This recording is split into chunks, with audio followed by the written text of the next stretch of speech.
Hey everybody, Coach over here from the Card Bazaar, and today I'm here to present our card anthology episode over the second set in the Wrath cycle. This episode and this set come after the first set of the Wrath cycle known as Tempest. So without further delay, let's take a look at the expansion set known as Stronghold. Stronghold was released on March 2nd, 1998 and was the first small expansion of the Wrath cycle. Stronghold was the 21st set ever created, the 13th true expansion in the Magic the Gathering franchise, and would expand upon the mechanics and themes seen in the Tempest set. Stronghold would be the last set to have multicolor cards, and these types of cards would not be seen for over 2 years with the release of the expansion set Invasion in September of 2000. The symbol of the set was a closed portcullis, which was a type of gate used in medieval castles and fortifications.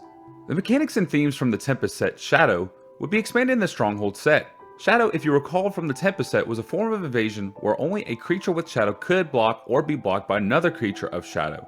Along with this, the ability Buyback was a mechanic where if you pay the buyback cost along with the casting cost, after the card is resolved, instead of going to your graveyard, the card would end up going back to your hand.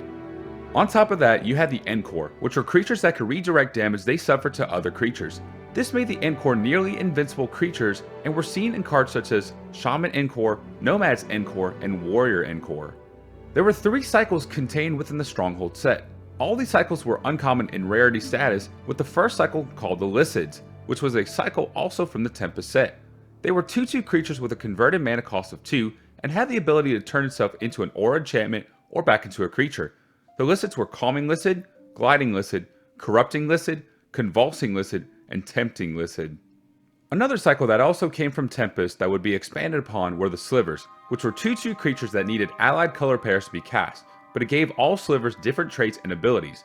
The slivers were Crystalline Sliver, Hibernation Sliver, Acidic Sliver, Spine Sliver, and Victual Sliver. The last cycle were the Walls, which were defender creatures with a converted mana cost of 2 and had 1 ability depending on the wall.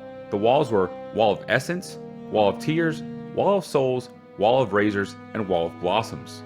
Wall of Blossoms would end up being one of the favorites among players and was also part of the recurring survival deck by Brian Selden, who would end up winning the 1998 Type 2 World Championships in Seattle. The card Spike Feeder was also part of this deck as well, but very few cards from Stronghold were used in the top 8 decks of the Pro Tours from 1998.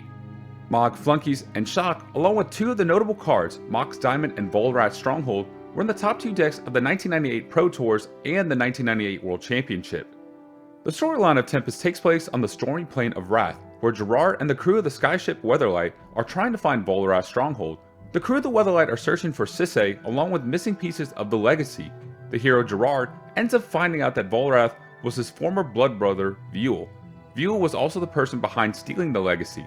The two would end up fighting with victory going to Gerard, but in the end, Volrath was actually a shape-shifting imposter. The set size was a total of 143 cards, with 55 commons such as Overgrowth and Mana Leak, 44 uncommons such as Shifting Wall and Mask of the Mimic, and 44 rares, which included cards like Jinx Ring and Spike Breeder. According to MTG Stocks, the average price of a Stronghold card is just over $2. 4 pre-constructed decks were made for Stronghold and included cards from the Tempest set. The decks were called Call of the Core, Migraine, the Sparkler, and the Spiker. There were also reprints in the set as well, with the cards being Cloud Spirit, Craven Giant, Serpent Warrior, Spine Worm, Tidal Surge, and Venerable Monk. Not including the 5 notable cards of the set, here are the top 3 expensive cards of each category, which include creatures, sorceries, instants, artifacts, and enchantments. Starting with the creatures, Thalakos Deceiver was a 1/1 blue creature with Shadow and the ability to be sacrificed to gain control of a target creature permanently. Hermit Druid was a 1/1 green creature that has the ability to reveal cards until a land card was shown, with the other non-land cards going straight to the graveyard. Crystalline Sliver was a 2/2 creature that gave all slivers the ability not to be the target of spells or abilities. The price range for these cards are between $2 and $4 currently. Onto the sorceries, Fanning the Flames was a red card that dealt X damage to target creature or player and had a buyback cost of 3 converted mana. Fanning the Flames is worth around 35 cents. Ruination was also a red card that destroyed all non-basic lands. Ruination is worth around $2. Mog Infestation was a sorcery that destroyed all creatures target player control and would gain 2 1/1 goblin creatures for each creature destroyed this way. Mog Infestation is worth around $5.50 currently. For the instants, Reigns of Power was a blue card that made you and your opponent switch creatures an opponent controlled until the end of turn.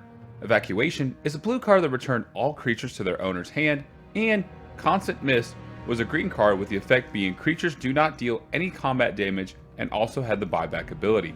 The price range for these particular instances are between 50 cents to about $5.50. For the artifacts, Hearthstone was a card that lowered a creature's activated ability cost by 1 generic mana, but the activation cost could not be lower than 1 generic mana total. This artifact is worth around 40 cents. Portcullis was a card that when creatures came onto the battlefield, those creatures would be exiled if there was already 2 or more creatures in play until Portcullis is removed from play. Portcullis is worth around 50 cents. Horn of Greed is a card that whenever a player plays a land card, that player draws a card. This card is worth around $5. For the enchantment, Intruder Alarm was a blue card that had creatures not untapped during the untap phase, but only when any creature came into play. Intruder Alarm is worth currently around $4.50. Burgeoning was a green card that when an opponent played a land, you may choose to play a land from your hand. This card is worth around $8.50. Lastly for this group of cards was the card Grave Pact, which is a black card that whenever any creature you control is put into any graveyard, each other player sacrifices a creature. Grave Pact is worth around $9.50. There were 5 notable cards from the Stronghold set. The first card was Dream Hall, which was a blue enchantment card that allowed the caster of a spell to cast a card by simply discarding a card that shared a color with the card being cast instead. Sliver Queen was a 5-colored 7/7 creature that could put a 1/1 Sliver creature on the field by simply paying 2 mana. Volrath's Stronghold was a land card that could be tapped to add 1 generic mana or be paid for 1 mana and 1 black along with being tapped to put a target creature card from your graveyard to the top of your library. Ensnaring Bridge was an artifact card that had each creature who had more power than cards in your hand not attack.